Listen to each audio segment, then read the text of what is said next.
Welcome back to another monthly news roundup with the crew from Podcasters on Podcasting. That's the show that's not a show about podcasting, brought to you by the Podcast Support Club. So say that 10 times fast. But all jokes aside, on today's news roundup, we have our panelists, the recently retired Revel Arroway from You're Listening to Radio Revel, Austin from Austin B Media, and Ed from SwingersUniversity Podcast. And I'm Crew Chief Eric from the Motoring Podcast Network. So, gentlemen, welcome back for another monthly news roundup. Nice to be here. Thank you for having me.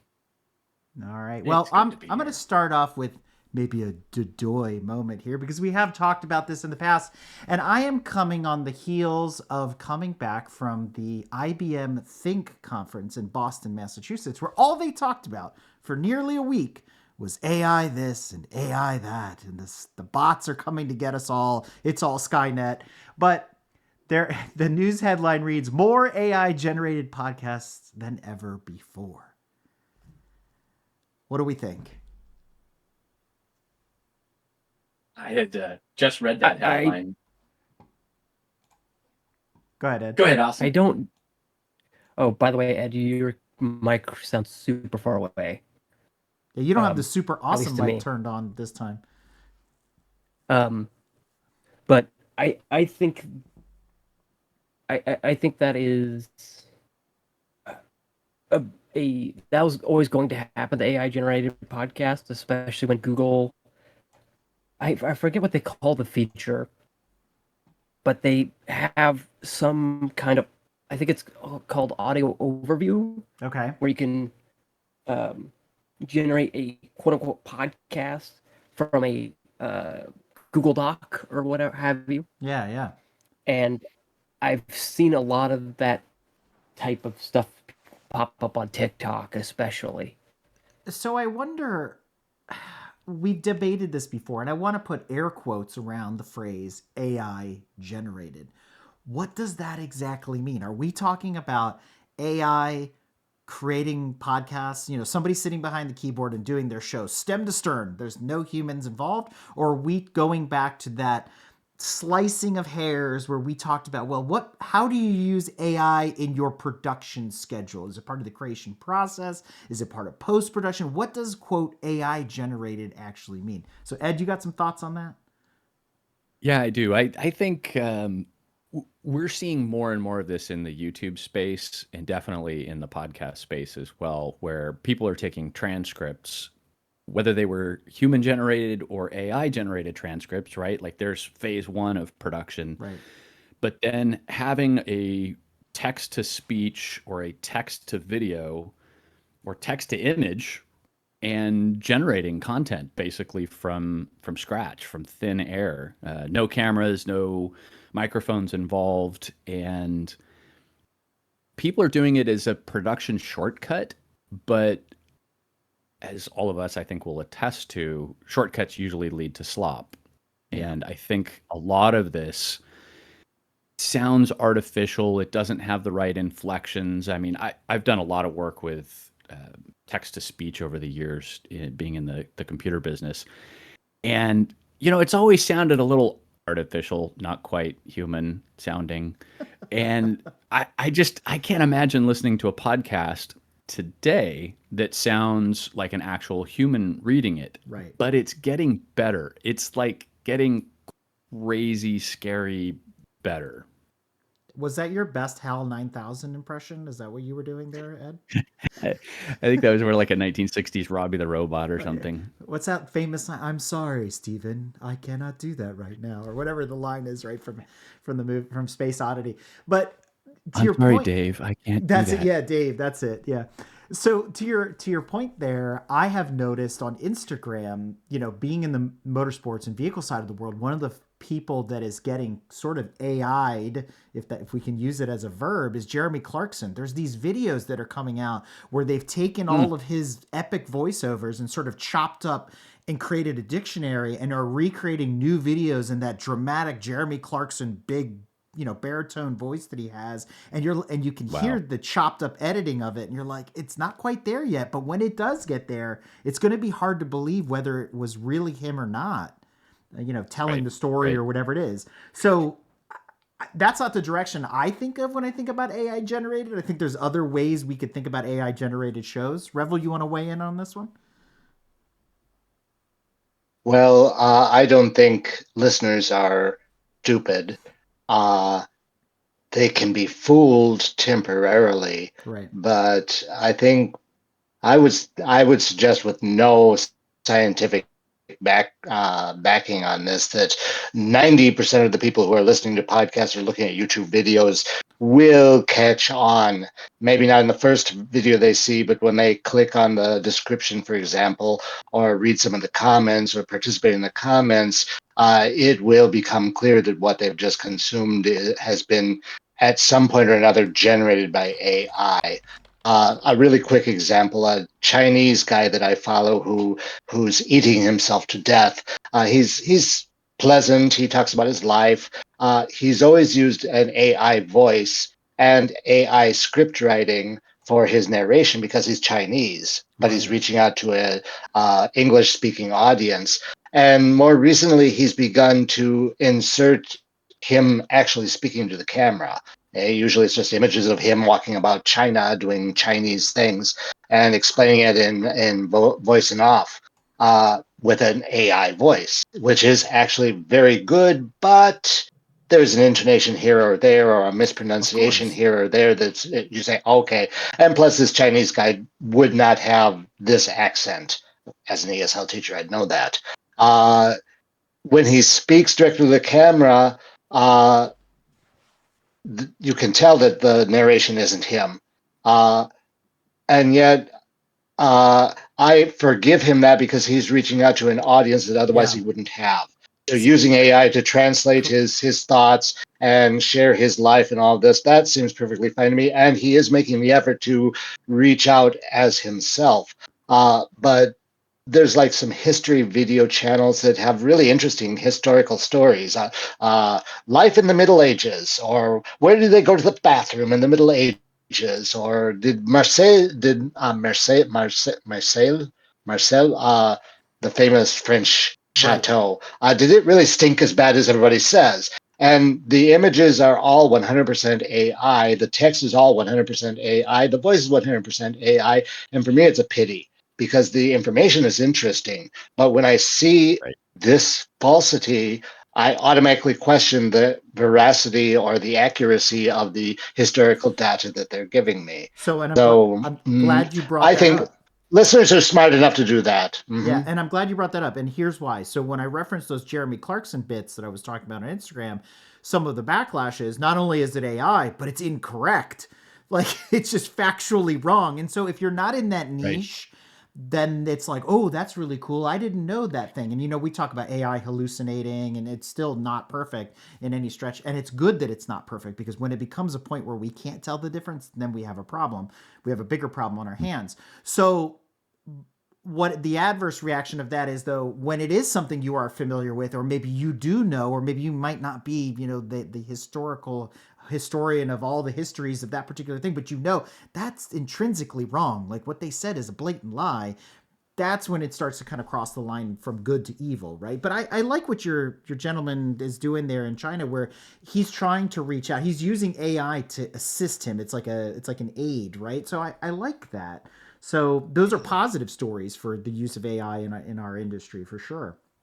And I don't want to chew up the whole episode talking about AI, because it is everywhere and anywhere. And if the IBM conference was any indication of that, it's only getting worse with quantum computing and everything else that's coming online in the next couple of years. It's absolutely Star Trek at the end of the day. So I'd like to add a I'd like to add a colophon on that. All of the people who are currently developing AI are chasing dollars. Yes. They're not chasing AI perfection. They're chasing money. And they're doing it very, very rapidly in a very, very sloppy fashion. And none of them have a college degree. They all dropped out of college.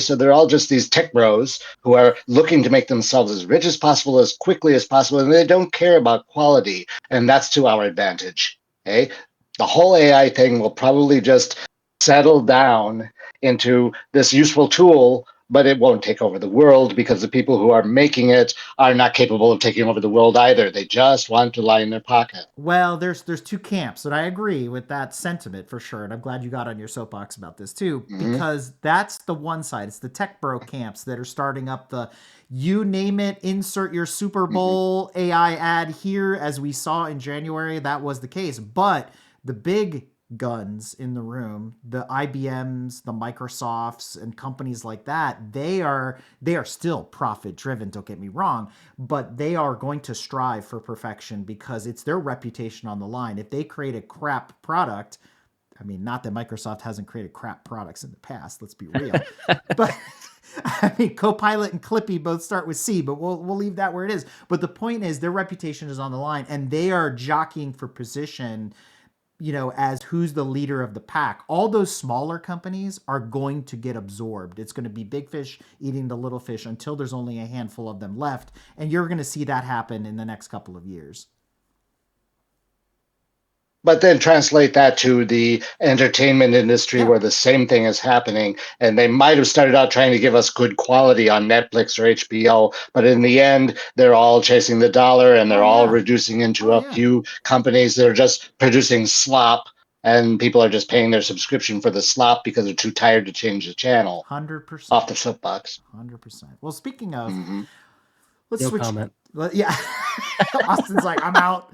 No, so let's switch gears to talk about another subject that comes up from time to time on our Discord, which is the World of Podcasting Awards.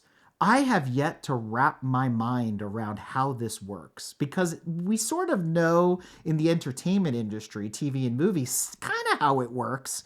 And, there's some things that go on behind the curtain that maybe we don't want to, expose or discuss. But in the podcasting world, it's just this weird gray zone that I don't understand. So to add to this, the 30th Webby Awards announced its podcast winners. And when you look down the list, some of these might surprise you. What do you think, Austin? This is in your camp. About the process or the winners? All of the above. The winners, the process, like how it all works. How are we, the four of us, how are we going to win an award? Looking at what's going on here. Well, I will say, looking at the winners, you've got SiriusXM in here. You've got all the usual suspects. It looks like from the winner list, it looks to be a popularity contest. But to answer your second question, which I will not comment on awards from TV and movies because I am part of that process in a few critics groups. But I think mostly it's juried. But to answer the question, how do we get on? We just pay whatever it costs to get a million subscribers from, what was that service we were talking about a few weeks ago that allows you to purchase a package for 5-star reviews? Yes, that's right. But I would not be surprised if iHeartMedia and SiriusXM are doing that, because, I mean, I love Amy Poehler, but I don't think she's actually having 1 million or 3 million engaged listeners every week. Or Seth Meyers, there's too many podcasts to have that many engaged people on. And I love this. I just have to add this before, Ed, you jump on this. The number one on this overall winners list was the King Arthur Baking Company podcast. Like, how much did they pay to get to the top of the list? Like, it just blows my mind. I mean, I understand the popularity of the Great British Bake Off, but are you going to tune in for the King Arthur Baking podcast? No. No. People that make sourdough will. Yes, of course. Oh my God. I make sourdough, eh? So this is something that we've noticed, especially in our niche. The podcasts and shows that have done extraordinarily well in order to shoot to the top of the charts. In our genre specifically, they've been outed. They've been doxxed in some fashion and became celebrities in the news in the tabloids, in some kind of an expose. Basically, they became famous. So if you look through this list, Yeah. I'm going to make up a statistic because, of course, most statistics are 27% of them are made up. Yes. 80% of these podcasts are famous people who already have a celebrity status in the world, a platform, Hollywood, something. I mean, Joy Reid, Don Lemon. They're already famous. So of course they create a podcast. The Kardashians did the same thing. They created a podcast. And I was like, watching them, I get. I mean, there's an appeal to watching the Kardashians visually. But listening, I don't know. I don't get it. So for me, this list 100% is they're already famous people. People are curious about it, so they flock to it. They go, oh, they started a podcast. Let me listen. They listen to it for a little bit. I don't know how engaged they are. They do one season and then they stop. Yeah. They're like limited things. So I don't consider these serious podcasts. Well, and here we get into that argument again, as some other topics that came up is what defines a podcast now? Because with the networks pushing their celebrities, let's say Don Lemon or, whoever it is, to be on a podcast, is it a video podcast or is it audio only? What's the engagement like? Because if it's video, and I argue if it's video on a streaming service, it's not a podcast anymore. It's just another sort of reality television show. It's a chat show. Like we used to have Donahue and Sally Jesse Raphael or whatever it was back in the 80s. This is this is the new version of that, right? Maybe it's more one-on-one or one-on-two, sort of like Regis and Kathy Lee type of thing, right? But is it really a podcast at that point, or is it a chat show? So I sort of draw the line there because I think if you were to take out the pure audio only podcasts, audio dramas, et cetera, you're very, very limited on who's actually in that pool. Yeah. And I think that the other question to really ask about this is really what is the subject matter that they're talking about? If, for example, NPR shows up on these awards quite often, and I don't classify those as podcasts other than they're the quote DVR version of radio. Right? Like, yeah, you can kind of pause it and replay it and you don't miss the story. You can kind of time slip your listening experience, unlike radio or TV, although you can do that now too.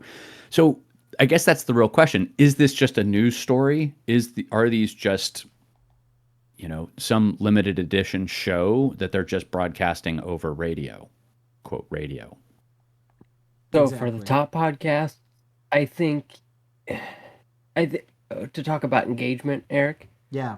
I think a lot of those talk show-esque podcasts exist for clip farming on TikTok. Because one of the biggest clips out of these podcasts, I'm again talking about the Amy Poehler Good Hang podcast. Was Andy Samberg coming on to talk about Seth Meyers' dog and how much he hates him. And then the next day the dog dies. And then that clip went insanely viral. Oh, of course. So, I mean, to make matters worse, what we were talking about, that was the Webbies. That's just one. Did you know that there's a podcast academy? It's been around for 6 years now. Like, what? I get their emails. Oh, do you? I've gotten their emails for at least 3 years. I read that and I just said, I did the typical, I just want to be nominated. You know what I mean? Like, I don't even want to win. I just want to be nominated. I want to thank the Academy. Yeah, right. But do you really care at the end of the day? I don't know. But I think this all goes into, there needs to be clear lanes, just like there is in the movie industry, where there's genres, but they will judge high budget, or correct me if I'm wrong, Austin, they'll judge high budget films differently than they will a documentary or an indie film or whatever, because they're just different. Yeah. Yes and no. It depends on what kind of it gets complicated the more you dive into it. Right. Because for example, Honora from, what was it, 2 years ago? Won a bunch of awards. Sean Baker, the director, won Best Director that year. Mikey Madison won Best Actress. And that's an indie film. And the reason I use indie film is because it was made for millions and millions of dollars. Right. But that's a discussion for another time where, we're not talking about, well, what really does make an indie movie? Is it a $40 million? Right, the budget. But Yeah, anyway. the budget cap, yeah. But a documentary, just like we're talking about, like audio-only podcasts versus video, documentaries is a movie. You're watching something on the screen, but it's not a movie in the same way as the rest of them are. Right. It's more of a lecture. So, right. Depending on what their directing style is, Mr. Nobody against Putin won Best Documentary at this year's Oscars. And that's more of a investigative journalism type of documentary, where this one guy is trying to figure out how this one person came to power and what Russia thinks about Putin. And I probably should stop saying that word before this gets pulled off of YouTube. No, that gets us like more hits in SEO. Just keep going. Every third word, it'd be our word of the month. But yeah, long story short, yes, they do get viewed differently, and there's not to get into the minutia of it, but there's also been a call for docuseries to be called documentaries now because well, it's 3 parts, and that technically is a movie, but anyways, yes, they're. I will disagree though on the fact that you say it's. I'm paraphrasing, transparent, because PricewaterhouseCoopers, the accounting firm who does the accounting of the votes for the Oscars for the Academy of Motion Pictures, Arts, and Sciences, has not been transparent at all in its 95, 96 years, however long they've been handling the vote tabulation for the Oscars.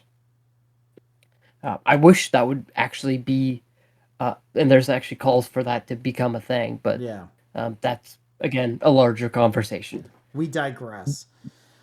Which actually brings me back to the awards. We were nominated for an award a couple of years back. I will not name the award because they're in our genre. And come to find out, it was a pay-for-play award. Oh, no. So for those who are watching and listening, be very cautious of awards that you are nominated for, because a lot of times they will say, we will increase your standing in the votes for a small contribution or running advertisements on our platform. And we did a lot of advertising for this platform unknowingly by trying to get votes for this award. And all we were basically doing is fattening their coffers. That's like that National Collegiate Scholar thing you used to get right after you graduated high school. You know what I mean? You can be on the list. Yeah. Your name can be in the book. Such a scam. I want to go back to the very beginning of this part of the discussion when Eric said something about what is a podcast. And I'm going to highlight 3 award ceremonies that we're all familiar with: the Oscars, the Tonys, and the Emmys. And I don't know the history of awards in modern day human society, but I'd say that these are the 3 award ceremonies that mark what we expect from an award ceremony. If it's the Oscars, it's going to be a movie. It will have been shot on film, it will have been seen on screens, and it will fall into several categories, and there will be actors, costume designers, directors, composers, and all these people can win awards. In theory, it's recognition of work well done. These people don't do the work necessarily thinking, I'm doing this work so I can win an Oscar. Okay? The same thing is true of the Tonys. The Tonys, it will be a Broadway or off-Broadway musical or play that has directors and actors and composers and dancers and choreographers, and there are clear categories. And nobody puts on a Broadway show in order to win a Tony Award. It's a recognition of what they've done, in theory, by their peers voting in some way or another. The same thing is true with the Emmys. The Emmys, you will see it on a television screen, and it will be a talk show or a drama or a comedy, and the best who knows what, and the best who knows what else. The problem that the reason that I don't pay any attention whatsoever to podcasting awards is because that capsule doesn't exist. It hasn't been defined. Hey, if John Lemon, who was fired because he was being an asshole, he was being an idiot on TV, he got fired, and then he sets up his own particular broadcasting network, and he's funny, he's interesting, he's intelligent, and all of this, but that's not a podcast. That's just him trying to make a living as a journalist, because nobody's going to hire him right now. The same thing happens with Jim Acosta. The same thing happens with Joyce Vance. She's an ex-district attorney, but she's got a podcast, and she's a podcast. We don't have a definition. We don't have a clear package of what a podcast is. So how can we say the best voice or the best sound or the best dramatic presentation? It's such a undefined area that anyone who tries to give an award, and what about the old men who talk about the 1960s? Where's the award for that kind of podcast? Right. And mine is a podcast. Hey, some of these others, it's questionable, like you guys said. So yeah, who cares? Who's making a podcast to win an award? True, all of that is true, but you stumbled onto something very important, and it didn't dawn on me until you compared this to the EGOT, if we include the Grammys in there as well, right? The big four. There's another one, yeah. You mentioned the Emmys, TV, watched on a TV screen. So, by Google's definition of YouTube these days, are YouTube videos now considered television? So should they be nominated for an Emmy? And how do the people actually producing TV at NBC and CBS and Paramount and whatever feel about YouTube encroaching on their space? To me, that's the same argument here about the podcast awards. It doesn't make sense the way this is structured. Austin. If that's a serious question about YouTube, I can answer that. I'll go for it. Hit me with some because knowledge. For a while, does everyone remember? I'm gonna blow off the history books. YouTube Red. Yeah. Before it was called YouTube Premium, it was called YouTube Red, and that first year they had the YouTube originals. They submitted for the Emmys. In fact, you can even type in YouTube Originals FYC or something like that, and find the YouTube channel where they did all the FYC events and everything like that. The Emmys, the Television Academy, did not like that one bit. And I actually, for a wholly different project, I've been looking at the Emmys rules and regulations. And YouTube videos do not qualify for Emmys because they are not,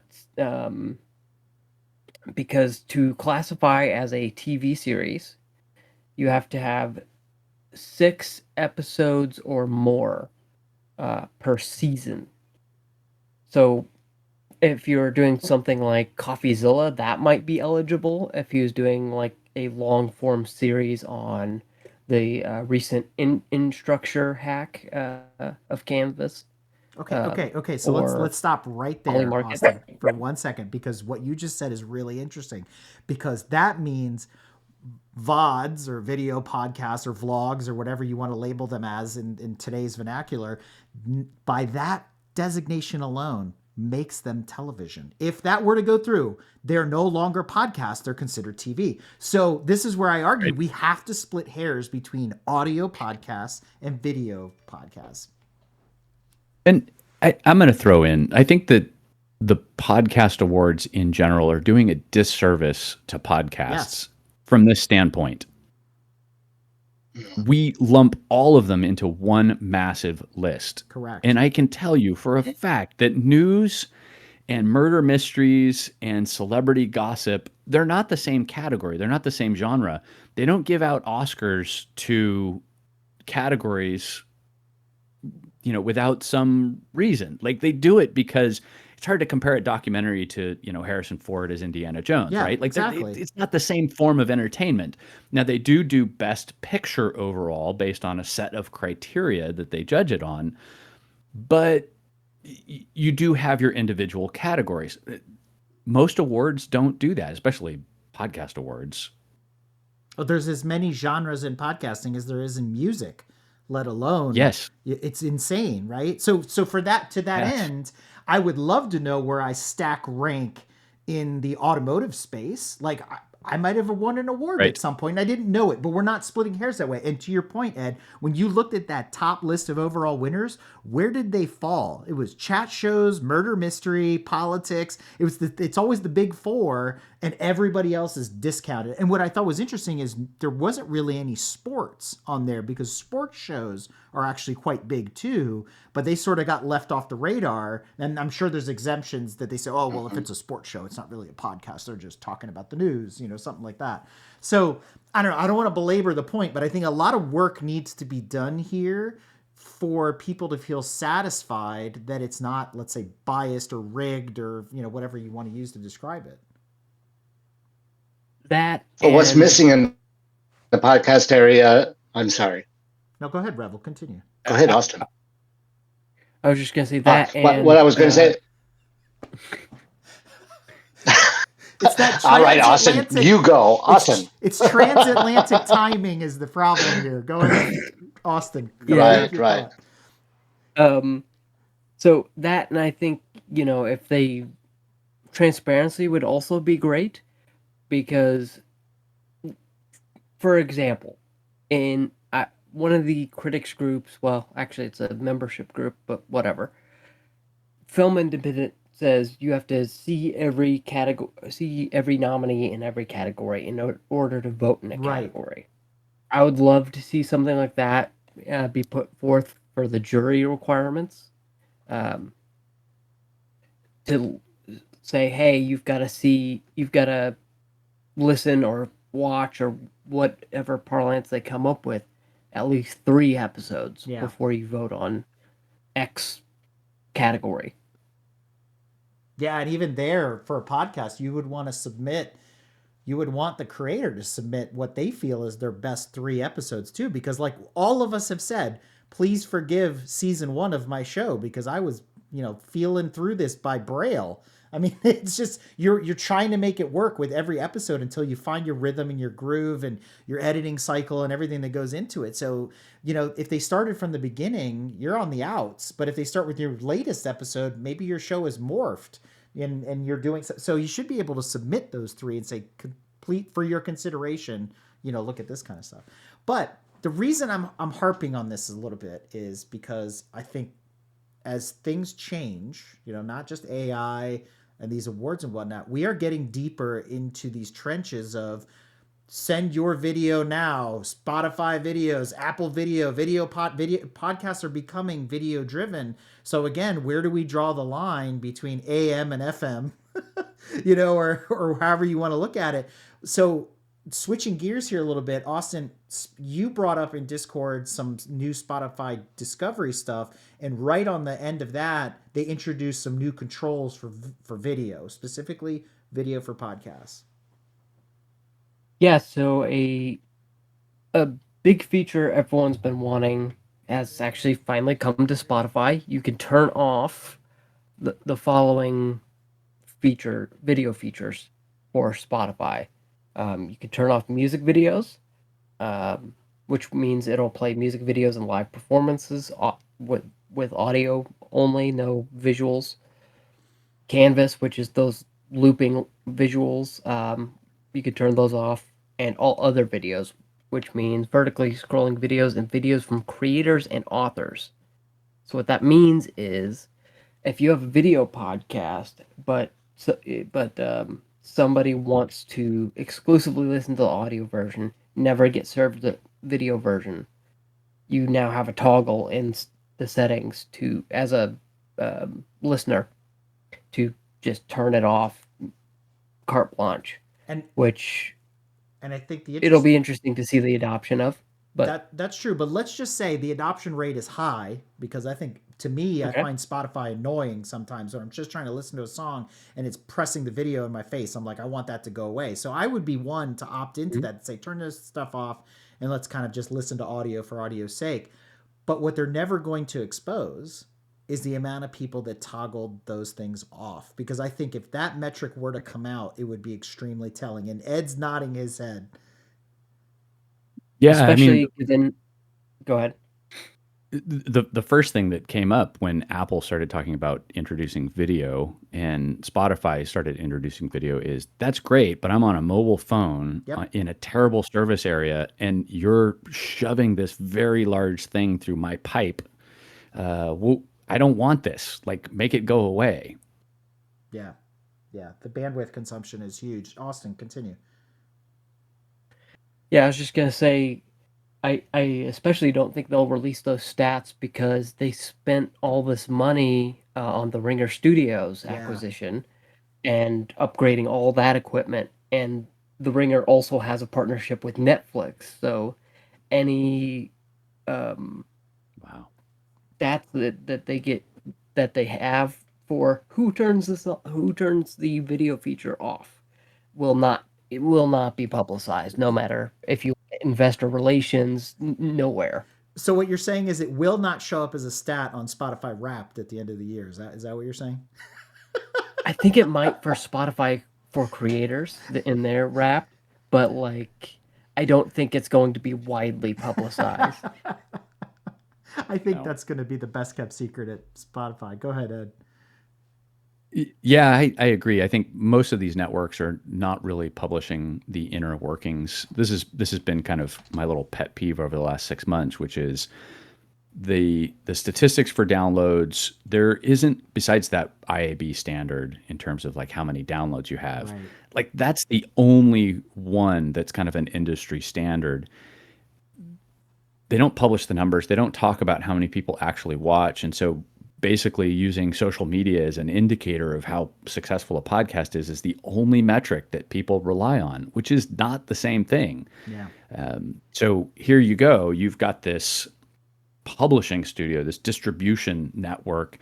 They don't want to say, oh, we laid off a whole bunch of people because of AI. I mean, we were top heavy and that's why we laid people off, right? They're going to blame other things, and they're not going to admit that they didn't think about this as a business strategy, didn't think about the ramifications to the consumer, the end user, and they just said, you know what, it's cool, and maybe we can get money for this. So they dumped a ton of money into it, and tech never admits that they've made mistakes. Oh, yeah. They just move on. They just pretend like it didn't happen. That's version 2.0, right? Right. And to that end, Ed, I think you stumbled backwards onto the other topic that Austin had brought to the table, which is the discovery feature of Spotify, which is another way of saying AI-generated playlists, right? You can give it human prompts and it will put together. But the one saving grace of this is that I like this feature because from a discoverability standpoint, if you say, hey, I want to see all the episodes, show me everything. I mean, you could have always searched for, let's say, Mario Andretti, but if you do something more contextual and say, I want to do some research, show me all the podcasts and movies and whatever that featured Mario Andretti, I'm just using him as a celebrity name, could be anybody. That's kind of nice. That'll build you that curated playlist that then you can plow through, because there's a high probability if your show or your transcript involves that particular person, celebrity, thing, place, or whatever, you're going to now show up on that list where you might not have showed up before. And interestingly enough, none of us like to doom scroll on Spotify, especially when you search. It's sort of like Google. Once you get past the 6th or 7th thing, you're like, I'm done looking. But this way, if it's like this curated playlist and you're dedicated to learning more, there's a high chance you'll get a listen out of it. So it's kind of exciting. Yeah, and this is, I'm just going to call it out too. A lot of people call that AI just because magical things that happen on computers are all AI at this point. Yes. But search algorithms have been around for a long time. Yes, they have. And it's basically just a fancy program that looks for keywords and things and then pulls them together into a list. Just throwing that out. Ed, why do you have to take us back to the medieval times? Like, we just gave fire to the cave people. and now they're lighting everything on fire. 100% they are. Everything's AI. So to make matters worse, Apple has gotten in on this game. We've talked about this before, but more so than Apple getting into the video game, not the video games, but the game of videos included in the podcast, is the number of MSPs, the multi-service providers, or your hosting provider that are now jumping on this bandwagon too.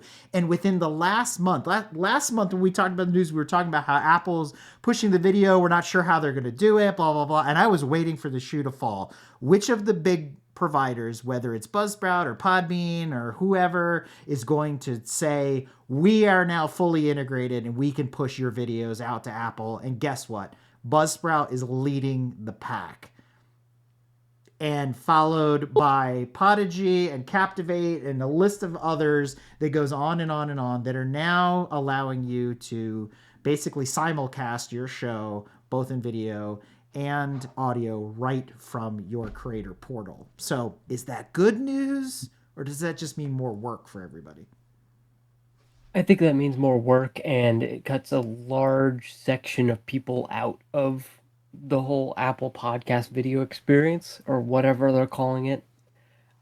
I still hold the fact that the Apple Podcasts video experience will not matter if people can't just one click from Riverside or one click from Spotify for creators.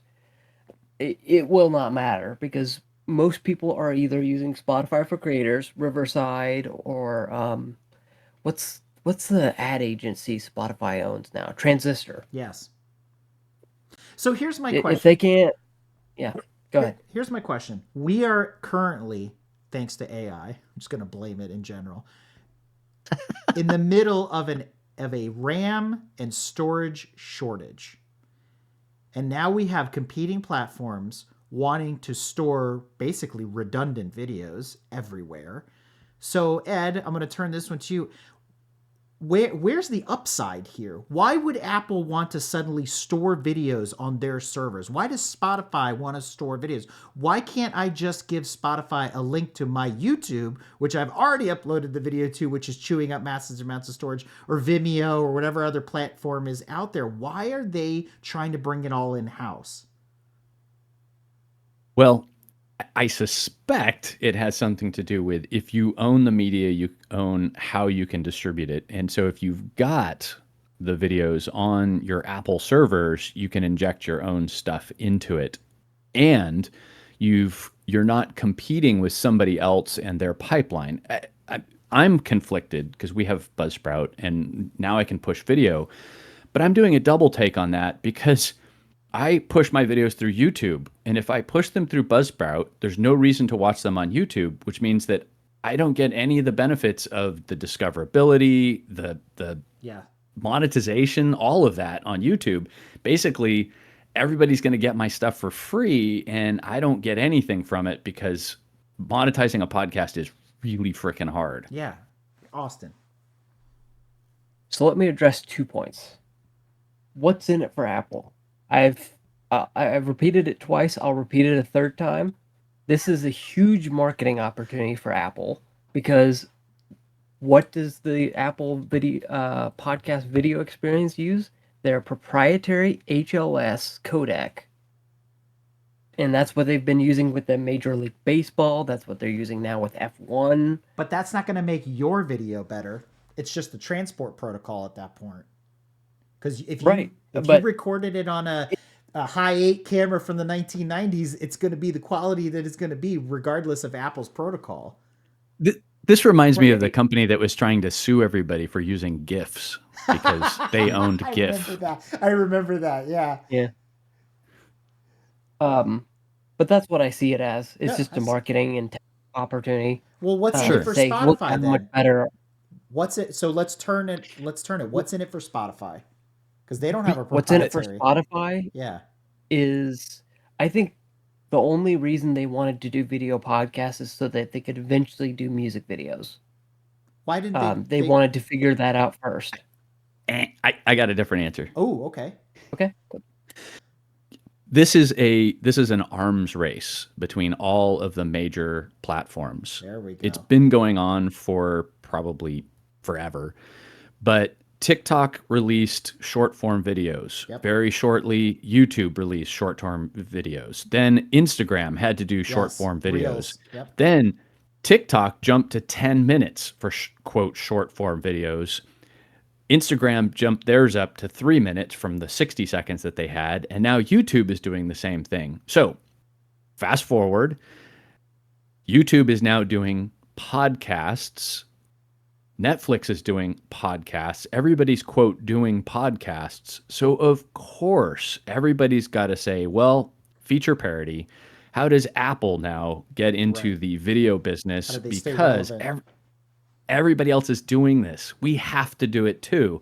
Whether it makes sense, whether the user really wants it, whether they're actually able to compete. It's dumb. Yes. Like, this is just money being thrown away. It is because of how expensive storage is right now, and they can't keep storing video for free. This is where audio wins, because you can have a 2-hour long podcast and it's like 40 meg. You have a 2-hour long video and it's like 40 gigs, right? I mean, it takes up a ton more space. So with the storage shortage, which is a legitimate thing, like Western Digital has come out and said, all the hard drives we had, you bought them by February 1st. We have no more until 2027. That's a long time to wait for hard drives. Right? Just using them as an example. They're not the only one. So how are you going to onboard the next billion video people? Like, where are you going to put all that stuff? Oh my God. You just made me realize I have to go. Probably go buy my drives. Yes. You guys are overlooking something that I'm going to point out right now. It's a Revel I live reveal. on the edge of a desert. Yes, I live on the edge of a desert in the north of Spain.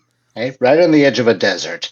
It's not like the Sahara Desert. It's a desert-like area. There are plants. It's beautiful and all of this. It's not arid and horrible, but it is a desert, which means very little rainfall, and we have to store our water. There are a number of reservoirs around me. They've just finished one about 2 kilometers up the street from where I live. I hope it doesn't break and flood my house out. At the same time, in the Revel lives on the planet Araxes from Dune. Yes. Yes. The provincial capital, which is about 19 kilometers from where I live, let's say it's 19 minutes from where I live. There is a technological park there. And this technological park has existed for about 20 years. Around 20 years.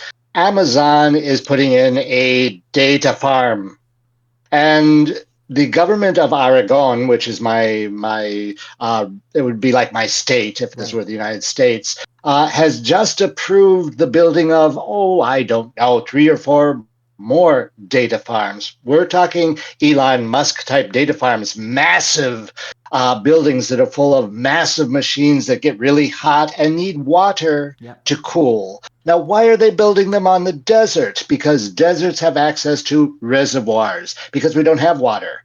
Okay? There are large bodies of water, artificial bodies of water, from which they can take the water and cool down these servers. The push to construct data farms, with the promise, there'll be 100 jobs, which is actually one job, the guy who flips the switch and makes sure the place doesn't burn down. There's a massive push for this kind of thing here in Europe. I don't know in the United States. I've heard stories about Elon's data farms and the diesel power plants that he's set up there because they won't let him plug into the city main. All of these people want money, but for them, money is data. So yes, a bunch of podcasts that are only audio and that are only 2 gigabytes is not the same amount of data as the same podcasts in video, which are 2 trigabytes or whatever word you want to use. The more data they have, the more value they feel they have for their company. So, and that value translates into cryptocurrency and all these other silly things that they do on the internet. Okay? So, yes, I agree with everything you guys have said up to now. Yes, competition. The arms race, I like that metaphor a lot, Ed. But let's not lose track of that. They want to build these massive data farms. God knows why. Maybe to kill off the human race, leave us without fresh water to drink. Eh? But more than anything, it's because data for them is equal to money, and money is what they're after. I was saying that about the techno bros before. Go ahead. I think it's actually worse than that. I mean, I agree with you about everything about the data centers. Like they're horrible. Mhm. But I think that all of this has to do with the economy that seems to run the world. And I've dealt with this for a long time in the tech industry, and that's the stock market. So their perceived value on the stock market is what actually drives their revenue. They don't have to make anything. They just have to be important on Wall Street. So Apple saying, we do videos and we've got this new proprietary technology, everybody goes, I'll buy 30 shares of that. And that's it. Like that's the global economy, an economy based on fictitious numbers. It's not crypto. It may actually be worse than crypto, although crypto is pretty bad in terms of what it actually is. So I think all of this is that digital arms race, and it comes down to stock valuation, and companies have to look important in order to make more money. And if they don't look important, they go by the wayside. People stop investing in them, and they get beat by Zucker Schmuck.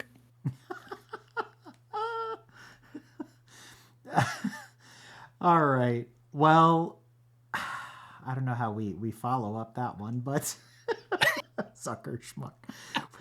Well, since we're talking about making money, this is how we're going to transition. This is how we're going to segue out of this rat hole. Austin, there are a ton of Patreon updates, and I'm going to just start with the headline. Patreon sees a third more revenue for podcasters. And I said, with my hand out, where's my check? Where? What? Well, I looked into this article for you, and I appreciate that. made some key points. So here are all the things that they talked about. Patreon saw $629 million in revenue last year. And it was basically driven by high-profile podcast shows like Quentin Tarantino's show, the Joe Budden show, Dan and Phil, among many others, I'm sure. And Budden makes $1 million a month from Patreon. What? I'm just gonna let everyone here sit with that. What? $1 million a month? Just $1 million a month. I remember when the Sinisterhood what was in the gals were article. making like $200,000 a year, and I was like, "Good Lord, that's amazing!" $1 million a month. You're for real? That is what the article claimed. Wow. Where's my cut? God. Now I don't know where they got that info. I tried to look it up, and I don't think I think they might have gotten that number from Budden himself. Wow. Because I don't think he has his earnings per month visible. Yeah, isn't there a website that shows like Patreon top earners? Like Graphion. Yeah. But I was not able to find it there because when they turn it off, you just see estimates based on follower count. Right. Right. But speaking of Patreon pages, more than 47,000 podcasts have Patreon pages. I don't know if I typed that in correctly. That should be. I feel like that should be 470,000, right? No, there's like 470,000 podcasts in total, so that's actually 10%. So that number was surprising, but not surprising at the same time. It just means that you're on Patreon fighting for that dollar against 46,999 of your closest friends, to include the three of us on this call. And not only that, there are 7.6 million paid memberships across Patreon's podcasting category. Wow. So I don't know how they're qualifying that. Would be nice to have some transparency there about what paid memberships they're talking about. $3 or 30. Yeah, like is it $1? Because if somebody's minimum pledge is $50, okay, that obviously Yeah, of course. skyrockets Of that. course, of So, course. yeah. It's good to know that it's alive and well. I mean, I want my cut, you know? I think to kind of talk about it without talking about it, this is why I get angry when Patreon will do these big marketing campaigns for people like Deadmau5 Yeah. getting a Patreon page. I just... They don't because need it. that's one less penny in the pot. Yeah. For me or you or Revel or Ed. But this is all about Patreon as a platform making celebrity headlines. Yeah. I mean, if the more people they drive to their platform, just like, driving to our individual platforms on Patreon, they make more money. And so they want these newsworthy moments in order to get more subscribers. And I think I'm thankful, at least, I haven't gotten my cut of the $1 million yet either. I'm thankful at least that they're starting to open up the quips and the discovery methods to Patreon in general. Patreon will still always have this weird problem where you have to be a member to see a lot of stuff. And that really bothers, especially in our category. If you're not already signed up on Patreon, we are invisible on the platform, which I think, frankly, sucks. It'd be great to do a search. You don't have to pull up our content, but at least show our name. Yeah. Well, do you want me to transition to talking about that? Because I can. Yes. Yeah, is that the get discovered part? Mm-hmm. Yep. All right. Well, I have something to add to that. I put it in the show notes. It's in the wrong place, but we'll keep going. Yeah, so here are the new features that all creators get. Well, not all creators. For creators for all audiences, I think is how they phrased it. Yes. And then Ed will get to your adult 18 plus creators because there are some stipends there. So you get a new mobile home feed. It's a mobile home? Like, how does that work? I they feed your mobile home. Basically, the home feed is only available on mobile. There we go. Okay. The app. All right. I was going to ask you if it was double wide or single wide. No. But basically, this means it's basically a For You page. It's fans and memberships in one feed. You can switch to a following feed just to see your memberships, but that is not currently available on desktop. Is that in line with where they did on certain accounts, or they consolidated your creator account with your membership account, so you only have one account now? I am getting to that. Yes. Oh, okay. That is the fourth bullet point, but I can talk about it now. So to do this, you have to merge your creator member profiles. Can't be reversed. You don't have to do it now, but you have to do it by June 30th. But before then, there will be controls coming, which will be available to adult and 18 plus creators to customize how your memberships and activity look across Patreon, meaning you can directly cancel memberships, which I thought you could always do anyways. You can delete any past activity and limit your membership visibility. And they say it's a unified profile, but on desktop, you can still like hit your fan, what is it? I forget how they phrase it, but like there's like your memberships and then your page in like a little toggle at the bottom left on desktop. So there's still kinks to work out there with the unified profile. But as for quips, I basically think of these as tweets. Patreon refers to them as a way to share quick short form thoughts to the home feed and are available for everyone to see on Patreon. It doesn't matter if they haven't seen your profile before. That doesn't matter if they're a free member, a paid member. Everyone can see it. If somebody's scrolling the home feed, they can see it. And preliminary stuff suggests quite a few people see quips. Given, I think one of the first one I had 11K impressions on. Wow. So, but I think that was like an Oscars thing. So, and then collab post, you can. This is getting to what Eric was talking about earlier. So this is. How do I say this politely? This is a busted feature. This is a busted feature. No.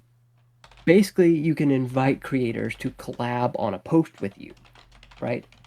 But how do you think? What do you think the limits are on that? They have to be one of these updated profiles for it to work. Is that how it's going to go? So that is not explicitly mentioned. The requirement they have is that it has to be a free post. It can't be a paid post. Interesting. So if you try and say, hey, like for example, after I get off here, I'm going to record a special podcast episode for the special episode of The Bear with, well, she's not on Patreon, so this is a bad example, but I have a guest coming on to talk about it. I would love to be able to tag her, but if I do early access and that is paid, that is early access. Right. So I can't tag her in that. You can. I've got a hack for you. Create a public post and then link to the private post. So the collaboration isn't necessarily on that private post, but you could certainly mention them in that private post. Yeah, I always put guest as like a tag. Yeah. In the little tags feature. So let's just do a collaboration as a public post to garner more publicity for it, and then direct them to the other one. Well, let's just use the PSC Patreon page as an example here, because all of us are on it, right? And we're all technically collaborators, and there's posts, new member posts that we put out where some of them we've pulled from Discord and put out on, is, kind of like the newsletter thing. What I've noticed in testing the collaboration feature is, in order to do this, the other person has to have activated this second generation combined member and creator profile, or you will not come up as a collab. And you can once you've enabled it, you can retroactively go back into old posts, because I'm trying to find one where I can connect with you guys. So like Revel hasn't done it yet, so I can't. Ash hasn't done it yet. You haven't done it yet. Austin hasn't done it yet because he doesn't come up in the search. I can't. Oh yeah. Really? I don't come up? You don't come up yet. I've had it for months. But I tested it against my other Patreon account for the show, and that one comes up during search. So I put in Austin B Media, weird. Austin, whatever, and it wouldn't come up. So, but I want to test one and be like, okay, let's see how it works. Is it like YouTube? Is it more like Instagram? This and that and the other thing. It's as far as I understand it, it's more like Instagram than YouTube. Okay, that's fair enough. So it would show up on the other person's feed as a post that they created, basically. No. Okay. Well, it does not show up on their feed. Then what's the purpose? It shows up on the person who created the post. Just out, I guess. I don't know. Just saying, hey, I work with other people. I guess so. Yeah. But yeah, this is my least favorite out of the features. But I like it doesn't really do anything. I like the potential that it has, though. Yes. Well, sure. I like the potential of nearly every Patreon feature. I like the potential of linking Spotify to Patreon, but has that come to fruition? No. No, of course not. I like the potential of earning $1 million on Patreon, but that has not come about. That's the biggest tease, Ed. It's the biggest tease. And speaking of Ed, let's talk about how you get these features. So you now have access to the commerce feature, which is the shop tabs, and you can sell posts and collections. Had that for some time. And you've had it for some time? Okay. And then on May 27th, which is also that day where the new controls for that I mentioned earlier appear, you also get access to collab posts but it is limited to adult and 18 plus creators only. And then they just said coming soon, Patreon video and quips, with quips only being available to members of your page. So yeah, the discovery feature that they're providing to everybody, we don't get. So we still do not get any discovery on this platform, which means the marketing is 100% to us. This is where I have a serious bone to pick with Patreon, because they know who's 18 on the platform because they have a credit card associated with it. There's no reason why they couldn't kind of expose us to their audience in general and let them decide whether they want to subscribe or not. They filter the content. They know exactly who's publishing what. They can blur out our images if they really want to.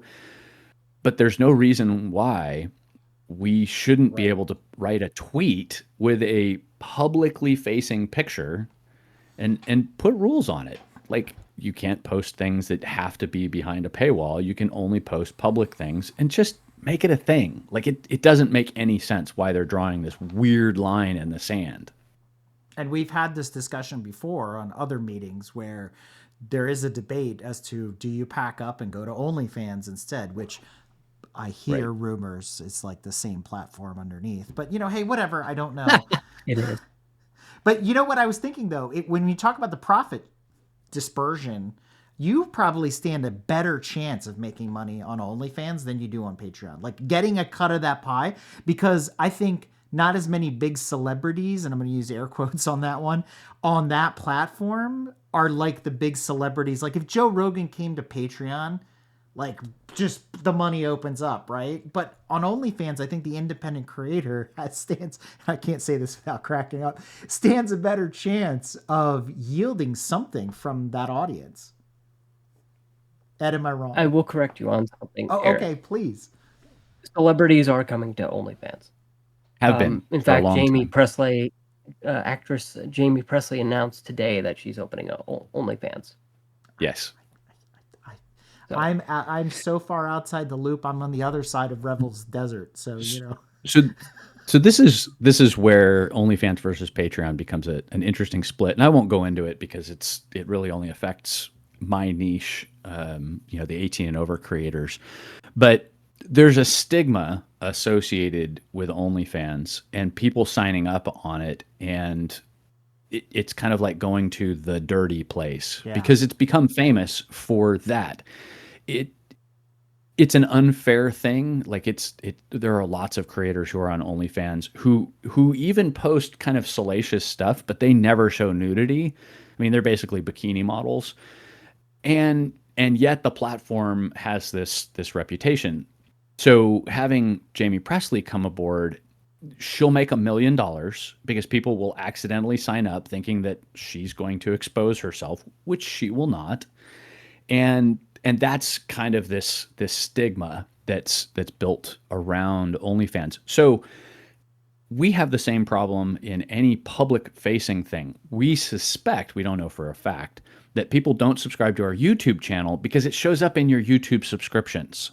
And now you've got the word swinger in your subscription list. So anybody who stumbles across that, and it's a public list, won't do it because they're like, I can't make this connection. Like, they won't follow us on LinkedIn either, right? Like, my professional business account with this other professional business. So as much as I want to say, if we just switched over to OnlyFans, we'd make so much more money. I don't know that we would, because I think the people who would want to buy in are looking for something specific. And when they find that it's not there, they just leave. So I want to step back from what you said, because I thought about this the other day. So one of our OG members in the PSC, remember Scott, he had that podcast, which was, what was that like? Where people tell like stories of things that happened to them, gruesome car crashes and whatever. So on Patreon, he's in your same ranking in the sense that he is classified 18 plus. So he's not in the dirty place or whatever you called it, but he's in that same sect of, you have to be mature audience only, blah, blah, blah, blah. Yep. so he doesn't have a home at OnlyFans, where you do have a recourse and say, you know what, I'm going to pack it up. I'm leaving Patreon. But Patreon is stuck him in that same lane where it's like, because of the goriness or the the type of content that he has, he's in that realm. So he's also getting cut. He's getting shunned in a way, right? So, I mean, let's put it in his. Let's frame it around his show a little bit, where it's a little bit more neutral. And how does he overcome? Let's just make pretend these limitations. You're just shaking your head as the answer. There's nothing. There's nothing, because I'm Patreon. gonna, Go ahead, Revel. No, I'm going to jump in here and pull you guys out of looking at your own belly buttons. When I first came to Spain, there were only 3 television stations. Spain was still a little bit in the hangover of 40 years of dictatorship under Francisco Franco. I came to Spain in the late 1980s. I was watching TV one night in 1989, and it was a historical drama, and the camera was above a room where there's a man lying on a bed, and the camera was far away from this man, and it slowly went down on him, and you could see that he was very ill. He had a fever, and he was sweating. He was totally nude, totally 100% nude. You could see all the parts, right? No problem. I was shocked, of course. How can they put this on public TV? It's 8 o'clock at night. The children might be watching, and they're seeing a man spread eagle on a bed, totally nude.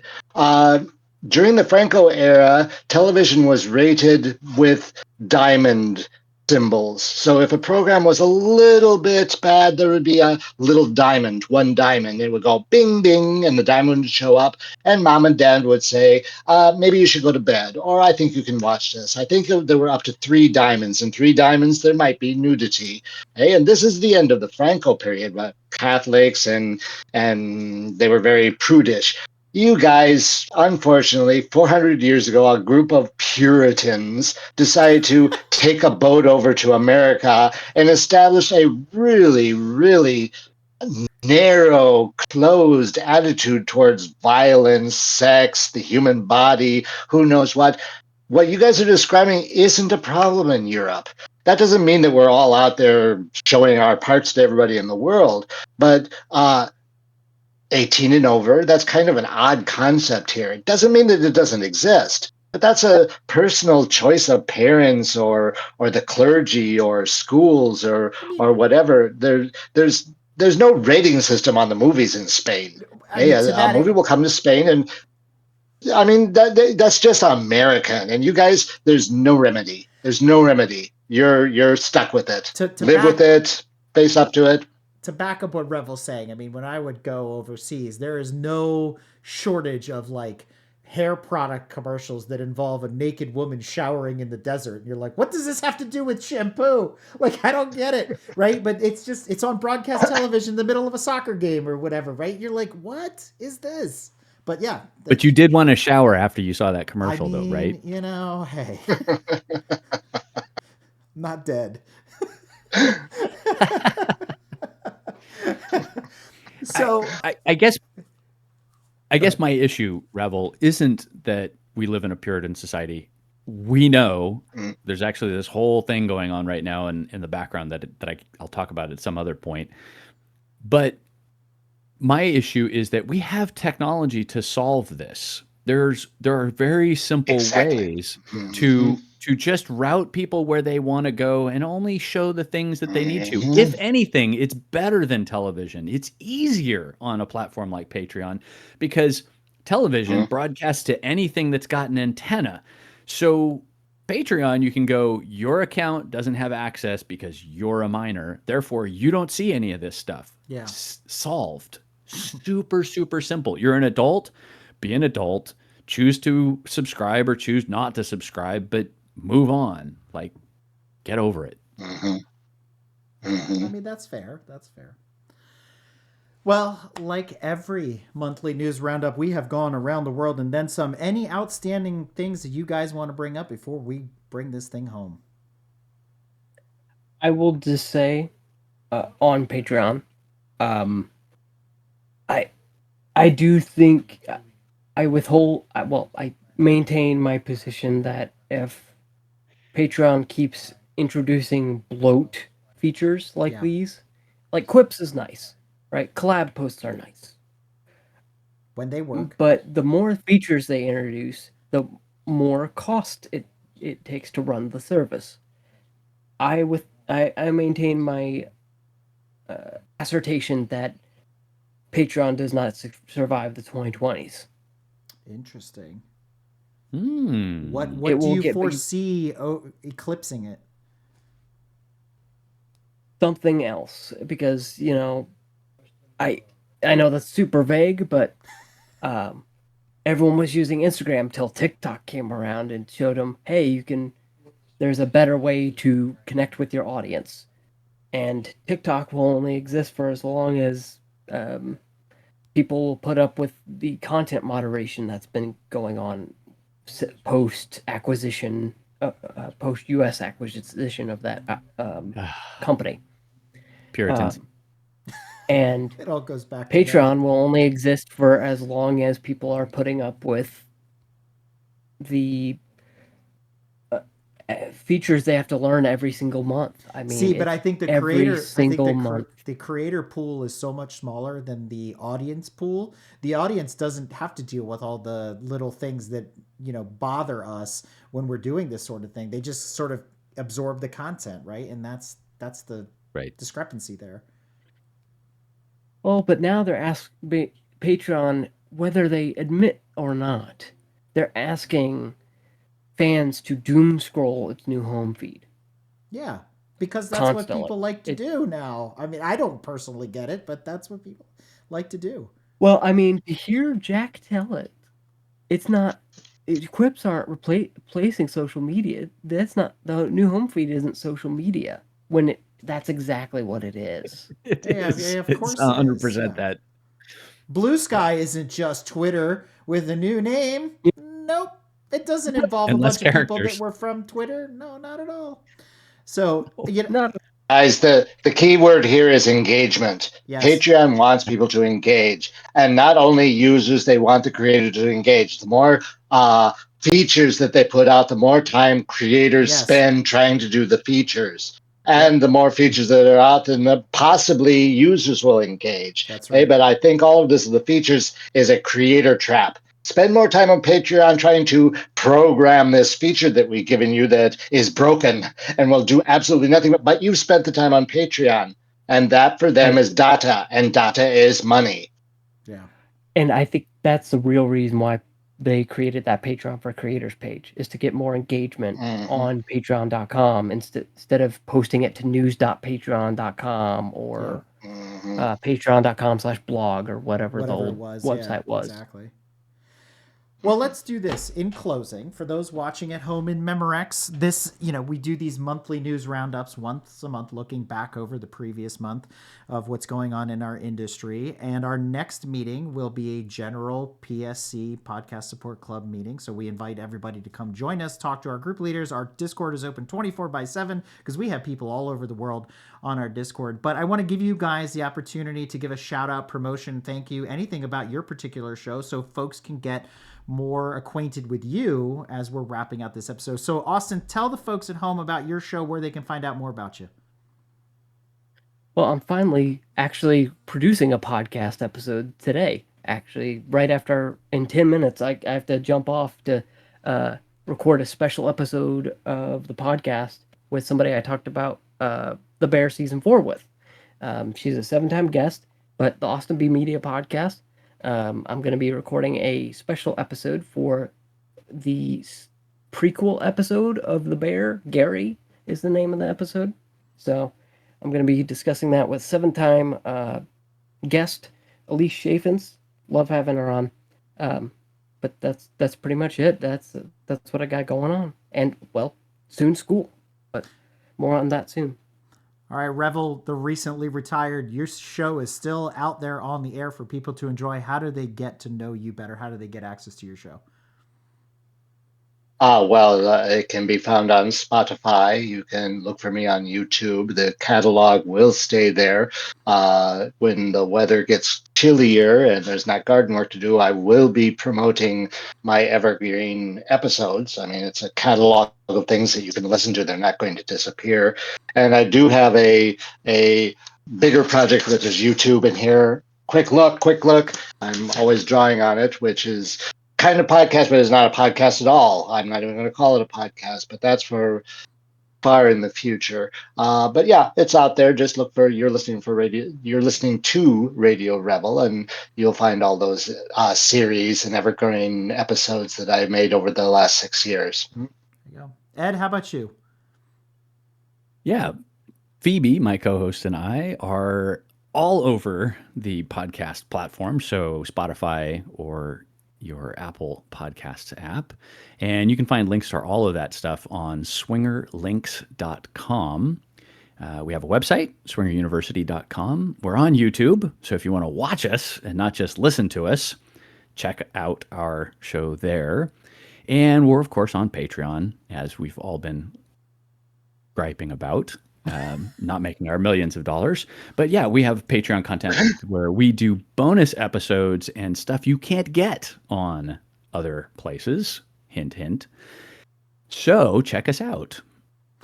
Well, for me, if you're interested in the wacky world of automotive history and motorsports, you can go to motoringpodcast.net and check out all the creators that contribute to our single feed Under the Brake Fix variety show, renamed from being a podcast. Available everywhere you get your podcasts, and you can find us on YouTube as well under Motoring Podcast Network. So with that, gentlemen, I can't thank you enough for coming on, spending your afternoon with us to talk about the industry news, and we'll see you next time for yet another monthly news roundup. See you next time. Adios.